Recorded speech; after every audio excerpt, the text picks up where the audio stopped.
Assalamu alaikum, folks.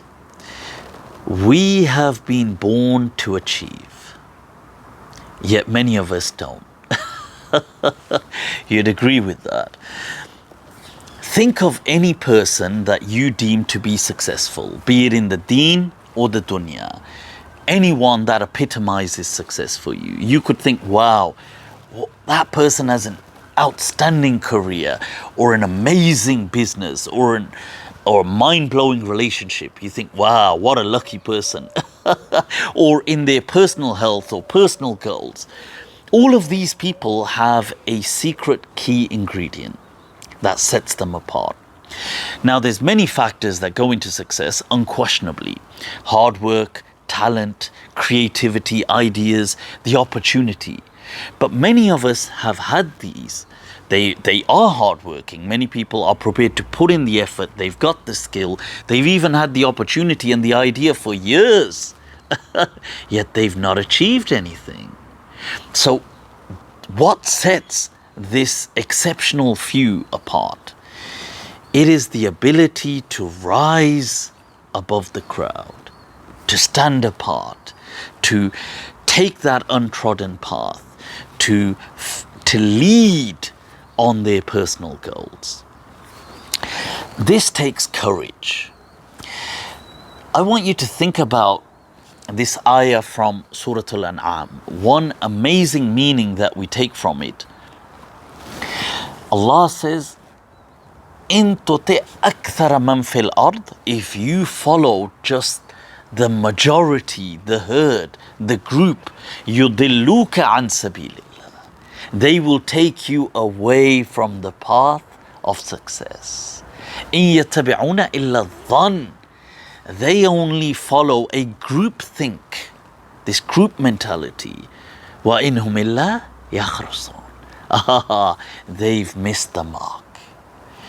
You see, because it takes courage to step away from the groupthink mentality. There's an amazing saying, and you'll love this, that in our societies, the opposite of courage is not cowardice. It's conformity, that just belonging to the group. Even a dead fish can go with the flow. So just think about that. And I'll share something else with you, that in psychology, you have something known as the bystander effect. That let's say there's a victim or somebody collapses and there's somebody to witness it, or two people or three, a small group, they come and help this victim, and that's wonderful. Now imagine the same scenario and there's an even larger group. There's 15, 20, 25 people. You think that's even better, there's going to be even more help. No, incorrect. Research shows that the victim is less likely to be helped in the presence of larger groups. And they may not receive any help at all, or if they do, it's with much more delay. Now, why is that? It's baffled psychologists. They've rattled their brains. One theory is the diffusion of responsibility, that people are passing on the buck.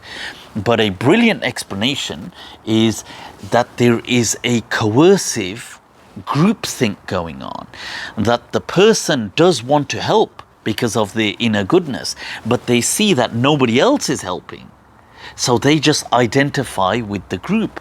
There is this peer pressure, albeit subconscious, so nobody helps. And this is why, as soon as one person steps forward, many flock to aid the victim. And that's called the bystander effect. Now, in light of that, there's an amazing ayah in Surah Saba, that Allah says that قُلْ إِنَّمَا أَعِذُكُمْ بِوَاحِدَةٍ, I only make one request from you, a religious request, that أَن تَقُومُوا لِلَّهِ مَثْنَى وَفُرَادًا, that just be on your own or in twos, in small groups, ثُمَّ تَتَفَكَّرُوا, then think about this message. Why? Because there's no groupthink, no peer pressure. ما بصاحبكم من جنة, that this messenger, there's nothing wrong with this messenger. إن هو إلا نذير لكم. He's only here to help you.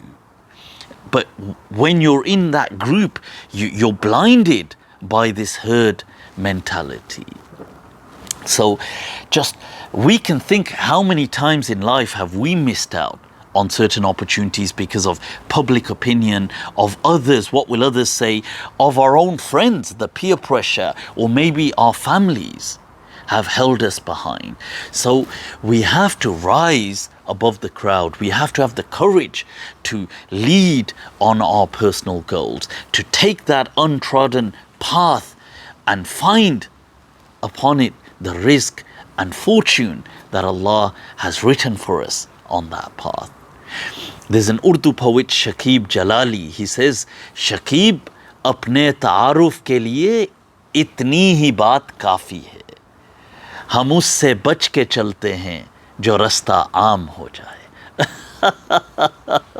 He says, Shakib, this is enough to give an introduction for us, that we avoid such a path that has been used by many. Have an incredible day, people. Wassalamullahi alaikum wa khuda hafiz.